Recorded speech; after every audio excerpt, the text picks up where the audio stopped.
몸이 없잖아요. 네네, 그쵸. 그렇기 때문에 영혼은 주파수 영향을 받지 중력의 영향을 받지 않죠. 물체가 아니잖아요. 그쵸, 물체가 영혼은 아니죠. 물체가 아닌데 어떻게 중력의 영향을 받죠? 말이 안 되는 거잖아요. 네네. 만유인력의 법칙이 물체가 영향을 받는다고 난 알고 있거든요. 그쵸, 그럼 맞아요. 물체가 아닌데 영혼은? 아, 그렇잖아요. 그래서 그런 거는 진짜 의미가 없는 네, 거네요. 의미가 없는 얘기죠. 네, 안녕하십니까 선생님. 안녕하십니까, 만선입니다. 네, 반갑습니다. 이번에는 좀 다른 주제들이에요. 지금 동안 해왔던 것과는 좀 다른데 네. 귀신에 관련해서 한번 질문을 드릴게요. 귀신이요. 네. 이런 무속 방송을 보시는 분들도 물론 귀신을 믿으시는 분들도 많으시겠지만 네. 안 믿으시는 분들도 분명히 있으실 네네. 거예요. 네. 그래서 귀신이 제일 많아야 될 게 흑인 귀신 아니냐. 네. 흑인이 제일 억울하게 죽었는데 네. 근데 흑인 귀신을 본 적이 있느냐. 네, 흑인 이렇게 얘기를 하시더라고요. 흑인 영매도 많아요? 그쵸? 많죠. 네, 프랑스가도 굉장히 많고요. 네네. 남북전쟁 때 돌아가신 분들 남북전쟁이 일어난 곳에 가서 보면은 많이 볼 수 있죠. 네, 아프리카에 영매 많죠. 그쵸, 많죠. 네, 많죠. 우간다가도 있고요. 그쵸. 왜 흑인 귀신이 없을까요? 왜 그렇게 얘기하죠? 이해를 못 하겠네요. 다들 그렇게 얘기를 하시더라고요. 네네네. 그러고 이제 한창 이제 논란이 됐던 지평자표계 귀신들은 이제 땅에 살아있는 게 아니라 고정돼 있지가 않은데 어떻게 그 지구의 속도를 따라가면서 가만히 있을 수가 있냐? 가만히 있진 않죠. 지방령이라는 거는 네네. 그 얘기를 하는 거구나. 그러면 공간 이동 때문에 그런 얘기를 하시나? 약간 공전이랑 자전의 속도를 귀신이 맞출 수 있냐 이거죠. 주파수에 따라 움직이기 때문에 그럴 수가 있는 거죠. 주파수. 시공간이라는 거는 네네. 주파수랑은 다른 거죠. 그쵸, 다르죠. 그러면은 시공간을 초월한다. 그럼 차원이 존재하거든요. 네네. 지금 제가 있는 공간에도 시공간이 존재를 해요. 그쵸. 그러면 자전을 하면 시공간이 존재하지 않죠? 그러면 자전 주기가 바뀌는데 여기에 1654년 전에 있던 사람이 여기 존재할 수 있을까요? 자전을 하는데? 그럼 말도 안 되는 거죠. 그쵸. 주파수가 존재하기 때문이에요. 주파수. 네.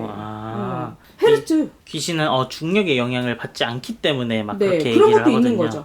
왜냐면은 이게 헤르츠에 따라서 들은 건데 이게 네. 주파수 영향이에요. 주파수예요. 네, 귀신은 주파수 영향이거든요. 네네. 그래서 그거랑 달라요. 사람은 중력의 영향을 받겠지만 네네.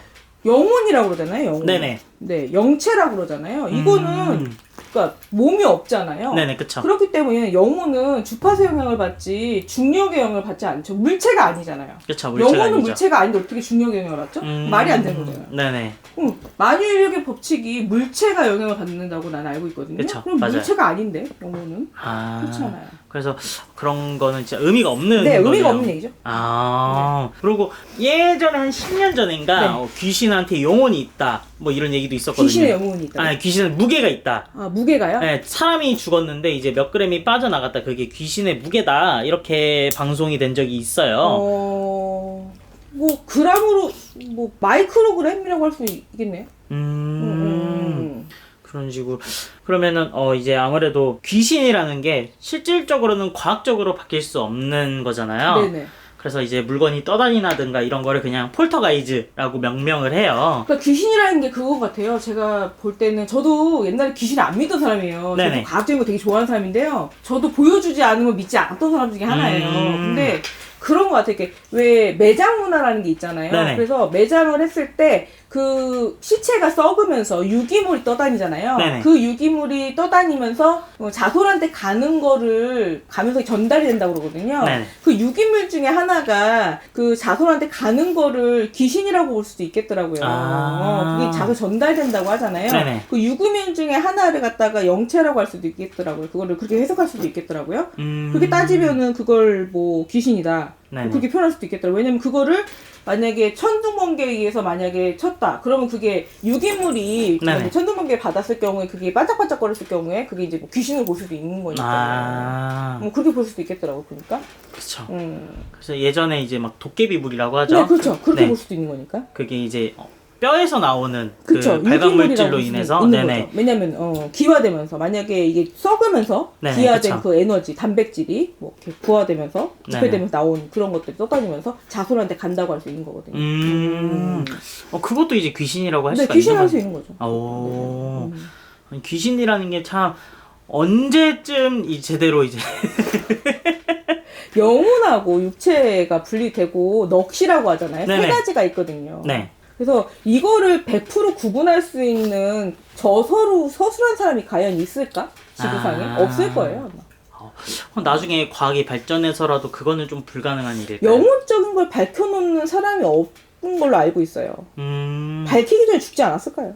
밝히기 전에요? 네, 왜냐면 미스터리한 게 남아 있어야 되지 않을까 싶네요. 그쵸.